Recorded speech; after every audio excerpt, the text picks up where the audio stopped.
Hi hello students, ಮತ್ತೊಂದು ವಿಡಿಯೋಗೆ ನಿಮ್ಮೆಲ್ಲರಿಗೂ ಕೂಡ ಸ್ವಾಗತ. ಇಂದು ಯಾವ ಒಂದು ವಿಷಯದ ವಿಶ್ಲೇಷಣೆಯನ್ನು ನಾವು ನೋಡ್ತಾ ಇದ್ದೇವೆ ಅಂತ ಹೇಳಿದ್ರೆ, 4ನೇ ಸೆಮಿಸ್ಟರ್ BComನಲ್ಲಿ ಬರ್ತಕ್ಕಂಥ ಒಂದು ಅನುಭವದ ಎರಡು ಮುಖಗಳು ಅಂತಕ್ಕಂಥ ಒಂದು ಪಾಠದ ವಿಶ್ಲೇಷಣೆಯನ್ನು ಇವತ್ತು ನಾವು ನೋಡ್ತಾ ಹೋಗೋಣ. ಈ ಪಾಠದಲ್ಲಿ ಎರಡು ಅನುಭವಗಳನ್ನು ನೋಡ್ತಾ ಹೋಗ್ತಾರೆ. ಒಂದು ಅನುಭವದಲ್ಲಿ ಪ್ರಾಮಾಣಿಕನಾಗಿರ್ತಕ್ಕಂಥವನು, ಇನ್ನೊಂದು ಅನುಭವದಲ್ಲಿ ಅಪ್ರಾಮಾಣಿಕಳಾಗಿರ್ತಕ್ಕಂತಹ ಒಂದು ಹೆಣ್ಣು. ನಾವು ನೋಡ್ತಾ ಇರ್ತಕ್ಕಂತಹ ಹೊರನೋಟದಲ್ಲಿ ಹೇಗೆ ಕಾಣ್ತಾರೋ ಹಾಗೆ ಆಂತರ್ಯದಲ್ಲಿ ಇಲ್ಲದೇ ಇರ್ತಕ್ಕಂಥವ್ರು. ಸಿಂಪಲಾಗಿ ಹೇಳುವಂಥದ್ದು ಅಂತ ಹೇಳಿದ್ರೆ, ಇನ್ನರ್ ಬೇರೆ ರೀತಿ ಇರ್ತಾರೆ ಮತ್ತು ಔಟರ್ ಬೇರೆ ರೀತಿ ಇರ್ತಾರೆ. ಒಂದಕ್ಕೊಂದಕ್ಕೂ ಸಂಬಂಧ ಇಲ್ಲದೇ ಇರತಕ್ಕಂತಹ ಎರಡು ವಿಭಿನ್ನವಾಗಿರ್ತಕ್ಕಂತಹ ನೋಟಗಳು ಮತ್ತು ಎರಡು ವಿಭಿನ್ನವಾಗಿರ್ತಕ್ಕಂಥ ಅನುಭವಗಳನ್ನು ಈ ಒಂದು ಪಾಠದಲ್ಲಿ ನೋಡ್ತಾ ಹೋಗ್ತೀವಿ. ಯಾಕೆ ಅಥವಾ ಏನು ಅನ್ನೋದು, ಅವರ ಹಾವಭಾವಗಳು ಹೊರಗಡೆ ಹೇಗೆ ಕಾಣ್ತವೋ ಹಾಗೆ ಅವರು ಒಳಗಡೆ ತನ್ನ ಆಂತರ್ಯದಲ್ಲಿ, ತನ್ನ ಮನದಲ್ಲಿ ಆ ರೀತಿ ಇಲ್ಲದೆ ಇರತಕ್ಕಂಥದ್ದು. ಆ ಎರಡು ಅನುಭವಗಳು ವಿಭಿನ್ನವಾಗಿರ್ತಕ್ಕಂಥ ಜೀವನ ದರ್ಶನದ ಎರಡು ಮುಖಗಳನ್ನು ಅದು ತೋರಿಸ್ತಾ ಹೋಗುತ್ತೆ. ಸೊ ಲೇಖಕರು ಮೊದಲ ಬಾರಿಗೆ ನ್ಯೂಯಾರ್ಕ್ ಕೆನಡಿ ವಿಮಾನ ನಿಲ್ದಾಣಕ್ಕೆ ಇಳ್ಕೊಳ್ತಾರೆ ಸಂಜೆ. ಅದಾದಮೇಲೆ ಕ್ಯೂನಲ್ಲಿ ನಿಂತ್ಕೊಂಡು ಇಮಿಗ್ರೇಷನನ್ನು ಮುಗಿಸ್ಕೊಂಡು, ಕಸ್ಟಮ್ಸನ್ನು ಮುಗಿಸ್ಕೊಂಡು ಹೊರಗೆ ಬಂದಾಗ ಅವರ ಜೊತೆಯಲ್ಲಿರ್ತಕ್ಕಂತಹ ಲಗೇಜನ್ನು ತಳ್ಕೊಂಡು ಬರೋದಕ್ಕೆ ಸಾಧ್ಯ ಆಗದಲೇ ಇದ್ದಾಗ ಇನ್ನೊಬ್ಬ ಪ್ರಯಾಣಿಕನ ಜೊತೆಗೆ ಅವರ ಕೈಯಲ್ಲಿ ಆ ಲಗೇಜನ್ನು ಎತ್ತಿಸ್ಕೊಂಡು ಗಾಲಿ ಇರ್ತಕ್ಕಂತಹ ತೊಟ್ಟಲೊಳಗಡೆ ಅದನ್ನು ಹಾಕೋದಕ್ಕೆ ಸಹಾಯವನ್ನು ಪಡ್ಕೊಳ್ತಾರೆ. ಅದಾದಮೇಲೆ ಎಲ್ಲಿ ಹೋಗಬೇಕು ಅಂತ ಹೇಳಿ ಹಾಗೆ ಇಬ್ಬರು ನಡುವೆ ಮಾತುಕತೆ ನಡೀತದೆ. ಆವಾಗ ಹೇಳ್ತಾರೆ YMCAಗೆ ಹೋಗಬೇಕು ಅಂಥೇಳಿ. ಆವಾಗ ಇಲ್ಲಿಂದ $25 ಆಗ್ಬೋದು ಅಂಥೇಳಿ ವಿಮಾನದ ಪಕ್ಕದಲ್ಲಿ ಕುಳಿತಿರ್ತಕ್ಕಂಥ ಒಬ್ಬ ವ್ಯಕ್ತಿಯವ್ರಿಗೆ ಹೇಳಿರ್ತಾರೆ. ಸರಿ ಆಯಿತು, ಕಸ್ಟಮ್ಸ್ ಆಗಲಿ ಇಮಿಗ್ರೇಷನ್ ಆಗಲಿ ಎಲ್ಲವನ್ನು ಮುಗಿಸ್ಕೊಂಡು ಹೊರಗೆ ಬಂದಮೇಲೆ ಟ್ಯಾಕ್ಸಿಗೆ ಅಂಥೇಳಿ ವೆಯ್ಟ್ ಮಾಡೋದಕ್ಕೆ ನಿಂತ್ಕೊಳ್ಬೇಕು.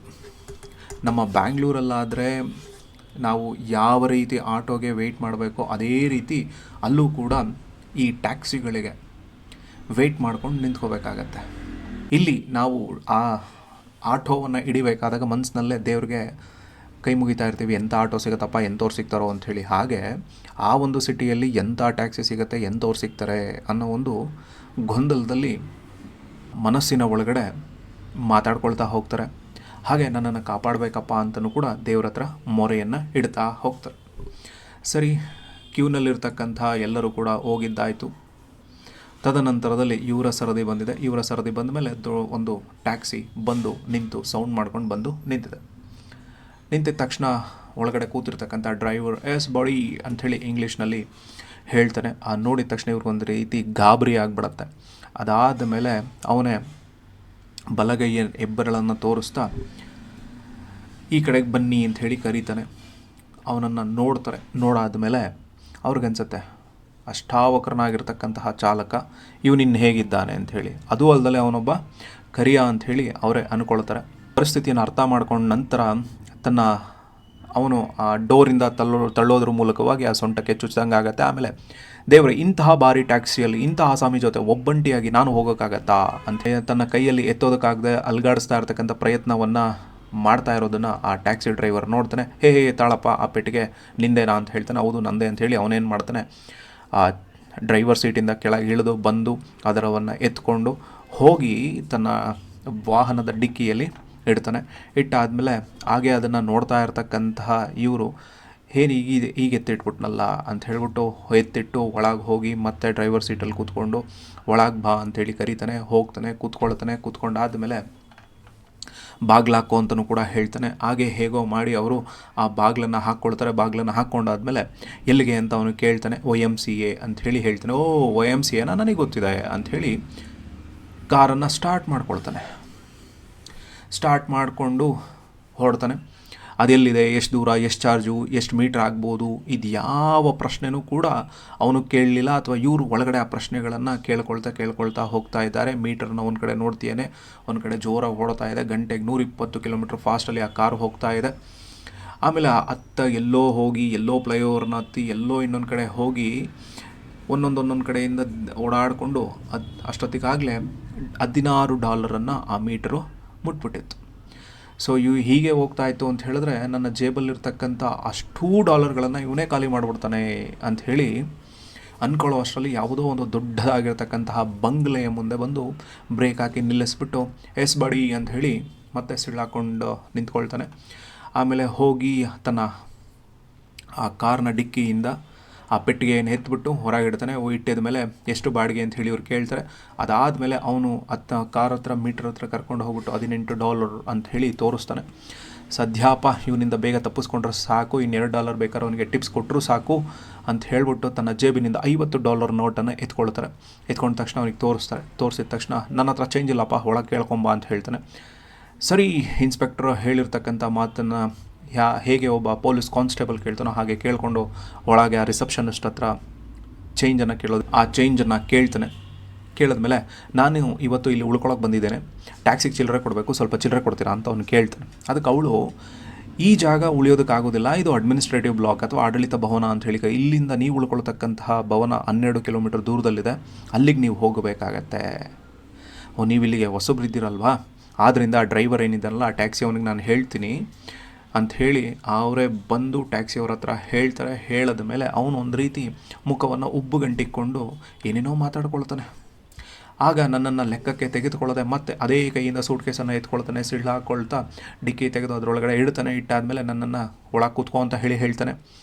ಹಾಗೆ ತಾನೇ ನನ್ನ ಬಾಗಿಲನ್ನು ಅವನೇ ಹಾಕ್ತಾನೆ. ಹಾಕಿದ ತಕ್ಷಣ ಗಾಡಿಯನ್ನು ಸ್ಟಾರ್ಟ್ ಮಾಡಿಕೊಂಡು ಬರ್ರನಂಗೆ ಹೋಗ್ತಾನೆ. 15-20 ನಿಮಿಷಗಳಲ್ಲಿ 16 ದಾರಿ ಕಡೆಯಿಂದ ಹೋಗಿ ಬಂದು 20-30 ಕಿಲೋಮೀಟರ್ ದಾರಿಯನ್ನು ಮುಕ್ಕುವಲ್ಲಿ ತನ್ನ ತಲೆಯಲ್ಲಿ ಚಿಂತೆ ಅನ್ನೋದೇ ಜಾಸ್ತಿ ಆಗೋಗಿತ್ತು. ಮೀಟ್ರ್ ಕೂಡ ಬಂದ್ ಮಾಡಿಬಿಟ್ಟವನಲ್ಲಪ್ಪ, ಇನ್ನೆಷ್ಟು ನನ್ನ ಹತ್ರ ಕಿತ್ಕೊಂಡ್ಬಿಡ್ತಾನೋ, ಎಷ್ಟು ಅಮೌಂಟ್ ಹೇಳ್ಬಿಡ್ತಾನೋ ಅಂಥೇಳಿ ಅಂದ್ಕೊಳ್ತಾ ಇರಬೇಕಾದಾಗ ತಿರುಪತಿ ತಿಮ್ಮಪ್ಪನಿಗೆ ಒಂದು ಅಪೀಲನ್ನು ದಾಖಲು ಮಾಡ್ಕೊಳ್ತಾರೆ ಮನಸ್ಸೊಳಗಡೆ. ಅದಾದ ನಂತರ ಅಂತೂ ಇಂತೂ ಹೋಟೆಲಿನಂತಹ ಒಂದು ದೊಡ್ಡದಾಗಿರ್ತಕ್ಕಂತಹ ಒಂದು ಭವನದ ಬಂದೆ ನಿಲ್ಲಿಸಾದ ಮೇಲೆ ಕೇಳ್ತಾನೆ. ಯಥಾಪ್ರಕಾರವಾಗಿ ಡಿಕ್ಕಿಯನ್ನು ತೆಗೆದ ಮೇಲೆ ಪೆಟ್ಟಿಗೆಯನ್ನು ಎತ್ತಿಕ್ತಾನೆ. ಹೋಗಿ ರಿಸೆಪ್ಷನಿಸ್ಟ್ ಹತ್ರ ಹೋಗಿ ಕೇಳ್ಕೊಂಬನ್ನ ಕೋಣೆ ರಿಸರ್ವ್ ಇದೆಯಾ ಅಂತ ಹೇಳಿ ಕೇಳ್ಕೊಂಡು ಬಾ ಅಂತ ಹೇಳ್ತಾನೆ. ಸರಿ ಅಂತ ಹೇಳಿ ಒಳಗೆ ಹೋಗಿ ಬರ್ತಾನೆ. ಹೌದಪ್ಪ ರಿಸರ್ವ್ ಇದೆ ಅಂತ ಹೇಳಿ ಕೇಳ್ತಾನೆ. ಅದಾದಮೇಲೆ ಎಷ್ಟು ಬಾಡಿಗೆ ಅಂತ ಹೇಳಿ ಮತ್ತೆ ಕೇಳ್ತಾರೆ. ಅದಾದಮೇಲೆ ಅವರನ್ನು ಕರ್ಕೊಂಡೋಗಿ ಕಾರಿನ ಮೀಟರ್ ಥರ ತೋರಿಸ್ತಾನೆ. 18 ಅಂತಲೇ ಇರುತ್ತೆ.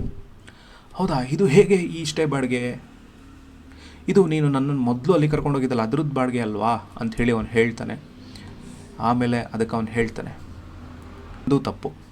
YMCA ಅಂತ ಹೇಳಿ ನೀವು ಹೇಳಿದ ತಕ್ಷಣ ಯಾವ ಜಾಗ ಎಲ್ಲಿ ಅಂತ ಹೇಳಿ ನಾನು ಪರ್ಫೆಕ್ಟ್ ಮಾಡ್ಕೊಂಡಾದಮೇಲೆ ನಿಮ್ಮನ್ನು ಕರ್ಕೊಂಡು ಹೋಗಬೇಕಾಗಿತ್ತು. ಸೊ ನಾನು ನಿಮ್ಮನ್ನು ಅಲ್ಲಿಗೆ ಕರ್ಕೊಂಡೋಗಿ ಅವ್ರ ಮುಂದೆ ಮುಜುಗರಕ್ಕೆ ಈಡು ಮಾಡಿಬಿಟ್ಟೆ. ಸೊ ಆದ್ದರಿಂದ ನೀವು ನನಗೆ ಕೊಡಬೇಕಾಗಿರ್ತಕ್ಕಂಥದ್ದು 18 ಅಷ್ಟನ್ನೇ ಕೊಡಿ ಅಂತ ಹೇಳ್ತಾನೆ. ಅದಾದಮೇಲೆ $20 ನೋಟನ್ನು ಅವ್ರ ಹತ್ರ ಕೊಡ್ತಾನೆ. ಅದಾದಮೇಲೆ ಅವನ ಜೇಬಿಂದ ಒಂದು ಕಂತೆಯ ನೋಟನ್ನು ತೆಗೆದು ಅದರಲ್ಲಿ $2 ನೋಟನ್ನು ಎತ್ತು ವಾಪಸ್ ಕೊಡ್ತಾನೆ. ಆವಾಗ ಇದನ್ನು ನೀವು ಟಿಪ್ ಆಗಾದರೂ ತೆಗೆದುಕೊಳ್ಬೋದಲ್ಲ ಅಂತ ಹೇಳಿದ ಮೇಲೆ ನನಗೆ ಟಿಪ್ ತೆಗೆದುಕೊಳ್ಳ ಯಾವ ಅರ್ಹತೆಯೂ ನನಗಿವಾಗಿಲ್ಲ. Sorry for inconvenience buddy, have a nice time ಅಂತ ಹೇಳಿ ಅಲ್ಲಿಂದ ತನ್ನ ಕಾರನ್ನು ಹತ್ಕೊಂಡು ಅವನು ಹೊರಟುಬಿಡ್ತಾನೆ. ಆಗ ಅವ್ರಿಗೆ ಅರ್ಥ ಆಗೋದು, ಮನುಷ್ಯ ಹೇಗಿದ್ದರೂ ಅವನ ಆಂತರ್ಯ ಎಷ್ಟು ಚೆನ್ನಾಗಿದೆ. ಹೊರಗಡೆಯಿಂದ ಅವನು ಅಷ್ಟವಕ್ರನಾಗಿ ಕಾಣ್ತಾ ಇದ್ದರೂ ಕೂಡ ಆಂತರ್ಯದಲ್ಲಿ ಅವನ ಸೌಂದರ್ಯ ಅನ್ನೋದು ಎಷ್ಟು ಚೆನ್ನಾಗಿ ಕಾಣ್ತಾ ಹೋಗ್ತಾ ಇದೆ. ಈ ಒಂದು ಪರಿಸ್ಥಿತಿ ನೆನೆಸ್ಕೊಂಡಾಗ ಪ್ರತಿ ಕ್ರಿಸ್ಮಸಲ್ಲೂ ಕೂಡ ಆ ವ್ಯಕ್ತಿ ಬಗ್ಗೆ ನಾನು ಯೋಚನೆ ಮಾಡ್ತಾನೆ ಹೋಗ್ತಾ ಇರ್ತೀನಿ ಅಂತ ಹೇಳಿ ಅಂದ್ಕೊಳ್ತಾರೆ. ಇದು ಒಂದು ಅನುಭವ. ಒಬ್ಬ ಕರಿಯ ವ್ಯಕ್ತಿ ನೋಡೋದಕ್ಕೆ ಫಸ್ಟು ಭಯವನ್ನು ಉಂಟು ಮಾಡಿರ್ತಕ್ಕಂಥ ಒಬ್ಬ ವ್ಯಕ್ತಿ ಕೊನೆಗೆ ಒಂದು ಪ್ರೀತಿಯನ್ನು ಅಥವಾ ಒಂದು ಒಳ್ಳೆಯ ಭಾವನೆಯನ್ನು ಬಿಟ್ಬಿಟ್ಟು ಹೋಗ್ತಾನೆ. ಇದು ಅವರ ಒಂದು ಅನುಭವ. ಎರಡನೇ ಅನುಭವ ಪ್ಯಾರಿಸ್ನಲ್ಲಾಗತ್ತೆ ಅವ್ರಿಗೆ. ಎರಡನೇ ಅನುಭವ ಏನು? ಟ್ರಿಯಾನನ್ ಪ್ಯಾಲೇಸ್ ಹೋಟೆಲಲ್ಲಿ ಅವರು ತಂಗಿರ್ತಾರೆ. ಜಗದ್ವಿಖ್ಯಾತವಾಗಿರ್ತಕ್ಕಂಥ ಲಕ್ಸಂಬರ್ಗ್ ಉದ್ಯಾನ ಅವರ ಮತ್ತು ಪ್ಯಾರಿಸ್ ವಿಶ್ವವಿದ್ಯಾಲಯ ಅವರೆಲ್ಲವೂ ಕೂಡ ಅವರು ಉಳ್ಕೊಂಡಿರ್ತಕ್ಕಂತಹ ಒಂದು ಹೋಟೆಲಿನ ಹತ್ರದಲ್ಲೇ ಇರುತ್ತೆ. ಅದಾದಮೇಲೆ ಫ್ರೆಂಚ್ ಸರ್ಕಾರ ಇವರಿಗೆ ಟ್ರಾನ್ಸ್ಲೇಟರನ್ನು ಕೂಡ ಕೊಟ್ಟಿರ್ತಾರೆ. ಆಮೇಲೆ ಇವರು ಹೋಟೆಲಿಂದ ಎಲ್ಲಿಗಾದರೂ ಹೋಗಬೇಕು ಅಂತ ಹೇಳಿದಾಗಲೂ ಕೂಡ ಈ ಟ್ರಾನ್ಸ್ಲೇಟರ್ ಫೋನ್ ಮಾಡಿ ಟ್ಯಾಕ್ಸಿಯನ್ನು ಬುಕ್ ಮಾಡ್ಕೊಳ್ತಾ ಇದ್ಲು. ಹಾಗೆ 1-2 ಬಾರಿ ಹೀಗೆ ಟ್ಯಾಕ್ಸಿಯನ್ನು ಬುಕ್ ಮಾಡಿಕೊಂಡು ಹೋಗಿ ಬಂದು ಮಾಡ್ತಾಯಿದ್ರು. ಅಲ್ಲಿಗೆ ಹೋಗಿ ಇಲ್ಲಿಗೆ ಬರಬೇಕು ಅಂತ ಹೇಳಿದ್ರೆ 4-5 ಫ್ರಾಂಕ್ಗಳಾಗ್ತಾಯಿತ್ತು. ಒಮ್ಮೊಮ್ಮೆ ಹೋಟೆಲಿನ ಆಪ್ರೇಟರ್ಗೆ ಹೇಳಿ ಇಂಗ್ಲೀಷ್ ಗೊತ್ತಿರತಕ್ಕಂತಹ ಟ್ಯಾಕ್ಸಿಯನ್ನು ಕರೆಸ್ಕೊಳ್ತಾ ಇದೆ. ಹೀಗೆ ಒಂದು ಮಾರ್ನಿಂಗ್ ಏನಾಯಿತು ಅಂತ ಹೇಳಿದ್ರೆ, ಒಂದು ನಿಶ್ಚಿತವಾಗಿ ಅಂದರೆ ನಿಗದಿಯಾಗಿರ್ತಕ್ಕಂಥ ಒಂದು ಕಾರ್ಯಕ್ರಮ ಬೇಗ ಮುಗಿದೋಗಿತ್ತು. ಇನ್ನೊಂದು ಸ್ವಲ್ಪ ಹೆಂಗಿದ್ರು ಟೈಮ್ ಇತ್ತಲ್ಲ ಅಂಥೇಳಿ ಮಧ್ಯಾಹ್ನ ನಾನು ಯುನೆಸ್ಕೋ ಲೈಬ್ರರಿಗೆ ಹೋಗಬೇಕು ಅಂಥೇಳಿ ಯಥಾಪ್ರಕಾರವಾಗಿ ಲಾಂಜಲ್ಲಿ ಹೋಗಿ ಕೂತ್ಕೊಂಡು ಅಲ್ಲಿರ್ತಕ್ಕಂಥ ರಿಸೆಪ್ಷನಿಸ್ಟಿಗೆ ಹೇಳಿ ಅವ್ರು 10 ನಿಮಿಷದಲ್ಲಿ ಟ್ಯಾಕ್ಸಿ ಬರುತ್ತೆ ಅಂತ ಹೇಳ್ತಾರೆ. ನಾನು ಅಲ್ಲಿ ಕೂತ್ಕೊಂಡು ಇರ್ತೀನಿ. ಆ ಸಂದರ್ಭದಲ್ಲಿ ಆ ಟ್ಯಾಕ್ಸಿ ಡ್ರೈವರ್ ಒಬ್ಬಳು ಲೇಡಿ ಅವಳು ಬರ್ತಾಳೆ. ಬಂದು ಆ ಕಡೆ ಈ ಕಡೆ ಎಲ್ಲ ನೋಡ್ತಾ ಇರ್ತಾಳೆ. ಓ ಇವಳೇ ಇರಬೇಕೇನೋ ಅಂಥೇಳಿ. ಅವ್ರಿಗೆ ಯಾವ ಥರ ಕಂಡುಬಿಡ್ತಾಳೆ ಅವಳು ಅಂತ ಹೇಳಿದ್ರೆ, ಅವಳ ಸೌಂದರ್ಯವನ್ನು ಬೆರಗುಗೊಳಿಸ್ತಾ ಹೇಳ್ತಾರೆ. ಕಡೆಯ ಪಕ್ಷ ನಮ್ಮ ರಂಬೆ ಊರ್ವಶಿ ತಿಲೋತ್ತಮೆಯರ ಸೌಂದರ್ಯ ಬೆಳಗು ಭಿನ್ನಾಣಗಳನ್ನೆಲ್ಲ ಕಡಿದು ಇವಳನ್ನು ಮಾಡಿಬಿಟ್ಟಿರ್ಬೇಕೇನೋ, ಅರಮನೆಯಲ್ಲಿರಬೇಕಾಗಿದ್ದವಳು ಈ ಒಂದು ಟ್ಯಾಕ್ಸಿಯನ್ನು ಓಡಿಸ್ತಾ ಇದ್ದಾಳ ಅಂಥೇಳಿ ಇದ್ದಾಗ ಆ ಹೋಟೆಲ್ನ ಆಪರೇಟರ್ ನಿಮ್ಮ ಟ್ಯಾಕ್ಸಿ ಬಂದಿದೆ ಅಂಥೇಳಿ ಹೇಳ್ತಾಳೆ. ಅದಾದಮೇಲೆ ಸರಿ ಆಯಿತು ಅಂತ ಹೇಳ್ಬಿಟ್ಟು ಆ ಟ್ಯಾಕ್ಸಿ ಡ್ರೈವರ್ನ ನೋಡಿಕೊಂಡು ಹಾಗೆ ಮುಂದಕ್ಕೆ ಬರ್ತಾರೆ. ಬಂದ ಮೇಲೆ ಪ್ಯಾರಿಸ್ಗೆ ಸ್ವಾಗತ ಅಂಥೇಳಿ ಆ ಹುಡುಗಿ ಕರ್ಕೊಂಡು ಹತ್ರಕ್ಕೆ ಬರ್ತಾರೆ. ಎಲ್ಲಿ ಕೂತ್ಕೊಳ್ತೀರಾ, ನೀವು ಒಬ್ಬರು ತಾನೇ, ಮುಂದೆ ಕೂತ್ಕೋಬೋದಲ್ಲ ಅಂಥೇಳಿ ಮಾತಾಡ್ತಾ ಹೋಗ್ತಾರೆ. ಹಾಗೆ ಆ ಡ್ರೈವರ್ ಇಂಡಿಯಾ ಅಂದರೆ ನಂಗೆ ತುಂಬ ಇಷ್ಟ ಅಂತ ಹೇಳಿ ತಮ್ಮ ಸೀಟಿನ ಬಾಗಿಲನ್ನು ತೆಗಿತಾಳೆ. ತೆಗೆದ ಮೇಲೆ ಒಳಗೆ ಕೂತ್ಕೊಳ್ತಾರೆ. ಕೂತ್ಕೊಂಡ ಮೇಲೆ ಆ ಕಾರಿನ ಒಳಗಡೆ ಇರ್ತಕ್ಕಂಥ ಸುಗಂಧಕ್ಕೆ ಮತ್ತು ಬಂದಂಗೆ ಆಗ್ಬಿಡುತ್ತೆ. ಹಾಗೆ ಕಣ್ಣು ಮೀಟರ್ ನೋಡಿದಾಗಲೇ ಗಾಬರಿ ಆಗೋಗಿತ್ತು. ಆಗಲೇ ಆ ಕಾರು ಇಲ್ಲಿಗೆ ಬಂದು ನನ್ನನ್ನು ಕರ್ಕೊಂಡು ಹೋಗೋ ಅಷ್ಟೊತ್ತಿಗಾಗಲೇ 16 ಫ್ರ್ಯಾಂಕನ್ನು ತೋರಿಸ್ಬಿಟ್ಟಿದೆ. ಖಂಡಿತ ಈ ಮೀಟ್ರ್ ಕೆಟ್ಟಿರಬೇಕು ಅಂಥೇಳಿ ಆಮೇಲೆ ಅವಳನ್ನು ಒಳಗೆ ಕೂರಿಸ್ಬಿಟ್ಟು ಇವಳು ಬಂದು ಡ್ರೈವರ್ ಸೀಟಲ್ಲಿ ಕೂತ್ಕೊಂಡು ಒಳಗೆ ಬಂದು ಕೂತ್ಕೊಳ್ತಾರೆ. ಕೂತ್ಕೊಂಡಾದಮೇಲೆ ಉಭಯ ಕುಶಲೋಪರಿ ನಡೀತಾ ಹೋಗ್ತದೆ. ನೀವು ಯುನೆಸ್ಕೋದಲ್ಲಿ ಏನಾದ್ರು ಕೆಲಸ ಮಾಡ್ತಿದ್ದೀರಾ ಅಂತ ಹೇಳ್ತಾಳೆ. ಇಲ್ಲ ಅಲ್ಲಿರ್ತಕ್ಕಂಥ ಲೈಬ್ರರಿಗೆ ನಾನು ಹೋಗ್ತಾ ಇದ್ದೇನೆ ಅಂತ ಹೇಳ್ತೇನೆ. ನಾನು ಈ ಒಂದು ರಂಗಭೂಮಿಗೆ ಸಂಬಂಧಪಟ್ಟಿರ್ತಕ್ಕಂಥವನು ಅಂಥೇಳಿ ತನ್ನ ಕಿರುಪರಿಚಯವನ್ನು ಅವರು ಮಾಡಿಕೊಳ್ತಾರೆ. ಆಮೇಲೆ ಹಾಗೆ ಹೀಗೆ ಮಾತುಕತೆ ನಡೀತಾ ಹೋಗ್ತದೆ. ನಡೀತಾ ಹೋಗಬೇಕಾದಾಗ ಆ ಲೇಡಿ ನೀವು ಕವಿಯೇ ಅಂಥೇಳಿ ಕೇಳ್ತಾರೆ. ಅದಕ್ಕೆ ಅವರು ದೇವ್ರ ದಯೆಯಿಂದ ಇಲ್ಲ ಅಂಥೇಳಿ ಹೇಳ್ತಾಳೆ. ಹೌದಾ, ಹೀಗೆ ಮಾತನಾಡೋ ನೀವು ನಿಜವಾಗ್ಲೂ ನೀವು ಇಷ್ಟೆಲ್ಲ ಚೆನ್ನಾಗಿ ಮಾತಾಡ್ತಿದ್ದೀರಾ ಅಂತ ಹೇಳಿದ್ರೆ ನೀವು ನಿಜವಾಗ್ಲೂ ಬರದೇ ಬರೀತೀರಾ ಅಂತ ಹೇಳ್ತಾನೆ. ಹೌದಾ, ನಾನು ಖಂಡಿತ ಬರೀತೀನಾ ಅಂಥೇಳಿ ಅವ್ರ ಮುಂದೆ ಮತ್ತೆ ಮಾತನ್ನು ಮುಂದುವರಿಸ್ತಾರೆ. ಖಂಡಿತ ಚೆನ್ನಾಗಿ ಬರೀತೀರಿ. ಈಚಿನ ನಮ್ಮ ಕೆಲವೊಂದಷ್ಟು ಫ್ರೆಂಚ್ ಸಾಹಿತಿಗಳು ಈ ಥರ ಬರೀತಾ ಇಲ್ಲ, ಯಾಕೆ ಏನಾಗಿದೆ ಅಂತ ಹೇಳಿ ಕೇಳ್ತಾರೆ. ಮೊನ್ನೆ ತಾನೇ ಯಾವುದೋ ಒಂದು ಕಾದಂಬರಿ ಓದ್ತಾ ಇದ್ದೆ, ಅದೊಳ್ಳೆ ನಿದ್ದೆ ಮಾತ್ರ ಕೊಡೋ ರೀತಿಯಲ್ಲಿ ಆ ಪುಸ್ತಕ ಇದೆ. ಅದಕ್ಕೆ ಇವರು ಹೇಳ್ತಾರೆ, ಹೌದಾ ಆ ಥರ ಇತ್ತು ಅಂದರೆ ಒಳ್ಳೆಯದೇ ತಾನೇ, ನೀವು ಟ್ಯಾಬ್ಲೆಟ್ನ ತಗೊಳ್ಳೋ ಬದಲು ಇದನ್ನೇ ಓದ್ಬೋದಲ್ವಾ ಅಂಥೇಳಿ ಹೇಳಿದ ತಕ್ಷಣ ಅವಳಿಗೆ ಇನ್ನೂ ನಗು ಬಂದುಬಿಡತ್ತೆ. ಹಾಂ ಹೌದು ನಿಜ, ಅಕಸ್ಮಾತ್ ತಪ್ಪಿ 8 ಪುಟ ಓದಿಬಿಟ್ರೆ ಹತ್ತಿದ ಮತ್ತಿನಿಂದಾಗಿ ಎಚ್ಚರನೇ ಆಗೋಲ್ವೇನೋ, ಆ ರೇಂಜಿಗೆ ನನಗೆ ನಿದ್ದೆ ಬಂದ್ಬಿಡ್ಬೋದು. ಆಮೇಲೆ ಅದು ಇನ್ನೂ ಒಳ್ಳೇದಲ್ವಾ, ಆಸ್ಪತ್ರೆಗಳಲ್ಲಿ ಆಪ್ರೇಷನ್ ಮಾಡೋ ಬದಲು ಮೊದಲು ಈ ಜ್ಞಾನ ತಪ್ಪಿಸ್ಬೇಕು ಅಂತ ಹೇಳಿದ್ರೆ ಈ ಪುಸ್ತಕನೇ ಇಟ್ಬಿಡ್ಬೋದಲ್ವಾ. ಅದೇನೋ ನಿಜ, ಆಪ್ರೇಷನ್ ಟೇಬಲ್ ಮೇಲೆ ಮಲಗಿಸಿರ್ತಕ್ಕಂಥ ಪೇಷಂಟ್ನ ಪ್ರಜ್ಞೆ ತಪ್ಪಿಸ್ಬೇಕು ಅಂತ ಹೇಳಿದ್ರೆ ಇದರಲ್ಲಿರ್ತಕ್ಕಂಥ ಒಂದು 4-5 ಪೇಜ್ ಓದಿದ್ರು ಸಾಕಲ್ವಾ. ಅಕಸ್ಮಾತ್ ಆ ಓದ್ತಾ ಇರ್ತಕ್ಕಂಥವಳನ್ನು ಒಳಗೊಂಡಂತೆ ಡಾಕ್ಟ್ರು ಎಲ್ಲರಿಗೂ ಕೂಡ ಪ್ರಜ್ಞೆ ತಪ್ಪೋಗ್ತದಲ್ಲ ಅಂಥೇಳಿ ಅವಳು ಹೇಳಿದ್ಮೇಲೆ ಹೌದೌದು ನಿಜ, ಅದೊಂದು ಒಳ್ಳೆಯ ಪಾಯಿಂಟ್. ಅದಕ್ಕೆ ಉತ್ತರ ಏನು ಅಂತ ಹೇಳಿದ್ರೆ ಪುಟಗಳನ್ನು ಮೊದಲೇ ಓದಿಸಿ ಧ್ವನಿ ಮುದ್ರಿಸಿ ಪೇಷಂಟಿಗೆ ಮಾತ್ರ ಇಯರ್ಫೋನ್ ಹಾಕಿ ಕೇಳಿಸ್ಬೇಕು ಅಂತ ಹೇಳಿದ ತಕ್ಷಣ ಅವಳು ಇನ್ನೂ ನಗು ಬಂದ್ಬಿಡತ್ತೆ. ಪ್ರಜ್ಞೆ ತಪ್ಪಿಸುವಲ್ಲಿ ನೀನು ಹೇಳಿರ್ತಕ್ಕಂತಹ ಕಾದಂಬರಿಗೆ ಒಂದು ಎದುರಾಳಿ ಅಂದರೆ ಆ ನಿನ್ನ ನಗೆ ಮಾತ್ರ. ಇನ್ನು ಅದೂ ಕೂಡ ಮತ್ತು ಬರೆಸ್ತಾ ಇದೆ. ಆ ಪುಸ್ತಕ ಹೆಂಗೆ ಮತ್ತು ಬರೆಸ್ತಾ ಇತ್ತೋ ಅಥವಾ ನಿನ್ನ ಕಾರ್ ಹೆಂಗೆ ಮತ್ತು ಬರೆಸ್ತಾ ಇದೆಯೋ ಹಾಗೆ ನೀನು ನಗ್ತಾ ಇರೋದು ಕೂಡ ಮತ್ತನ್ನು ತರಿಸ್ತಾ ಇದೆ. ಪ್ರಜ್ಞೆ ತಪ್ಪಿಸ್ಬೇಕು ಅಂತ ಹೇಳಿದ್ರೆ ನಿನ್ನನ್ನು ಉಪಯೋಗಿಸ್ಬಹುದು ಅಂತ ಹೇಳಿದಾಗ ಇನ್ನೂ ಕೂಡ ಹೋ ಅಂಥೇಳಿ ಮತ್ತೆ ನಗು ಅನ್ನೋದು ಜಾಸ್ತಿ ಆಗುತ್ತೆ. ಅದು ಬಿಡಿ, ನನ್ನ ಮಾತಿರಲಿ, ನಮ್ಮ ಕಾದಂಬರಿಗೆ ಬರೋಣ. ನೀವು ಹೇಳಿದ್ದಲ್ಲ ಸರಿ, ಅಂತೂ ನಮ್ಮ ಕಾದಂಬರಿ ರೋಗಿಗೆ ಜನರಲ್ ಅನೆಸ್ಥೇಷಿಯಾ ಕೊಡೋದಕ್ಕಿಂತ ಉಪಯುಕ್ತ ಆಗಿರ್ಬೋದೇನೋ ಅಂಥೇಳಿ ಮಾತಾಡಿಕೊಂಡು ಮುಂದುವರಿತಾರೆ. ಅದಾದಮೇಲೆ ಎಲ್ಲೆಲ್ಲಿಗೆ ಅನಾಸ್ಥೇಷಿಯಾ ಕೊಡಬೇಕು ಅಂತ ಇರುತ್ತೋ ಆ ಭಾಗಗಳಿಗೆ ಈ ಪುಸ್ತಕವನ್ನು ಅದ್ರ ಮೇಲೆ ಇಟ್ಟು ಬಂದುಬಿಟ್ರೂ ಕೂಡ ಅನೆಸ್ಥೇಷಿಯಾ ರೀತಿಯಲ್ಲೇ ಆ ಭಾಗಗಳು ಮರಗಟ್ಟು ಹೋಗ್ಬೋದಲ್ವಾ ಅಂಥೇಳಿ ಹೇಳಿದಾಗ ಇನ್ನೂ ಕೂಡ ಮೋಹಕವಾಗಿ ಅವಳು ನಗ್ತಾಳೆ.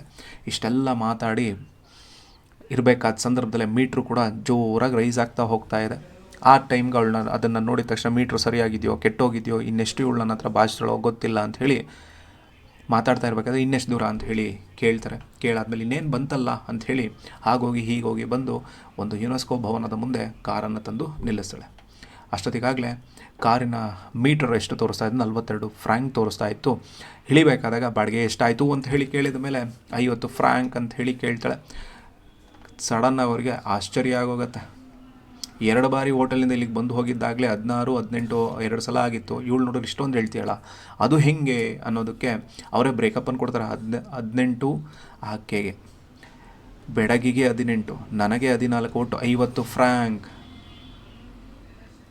ಸೊ ಹಿಂಗೆ ಬಿಡ್ತು ಅಂತ ಹೇಳಿದ್ರೆ ನಾನು 50 ಫ್ರ್ಯಾಂಕನ್ನು ಕೊಡಬೇಕಾಗತ್ತೆ. ಸೊ ಯಾಕೆ ಅಂತ ಹೇಳಿ ಕೇಳಬೇಕು ಅಂತ ಅಂದ್ಬಿಟ್ಟು ಅಷ್ಟೊಂದು ಹೆಂಗಾಯಿತು ಅಂತ ಹೇಳಿ ಕೇಳಿಬಿಡ್ತಾರೆ.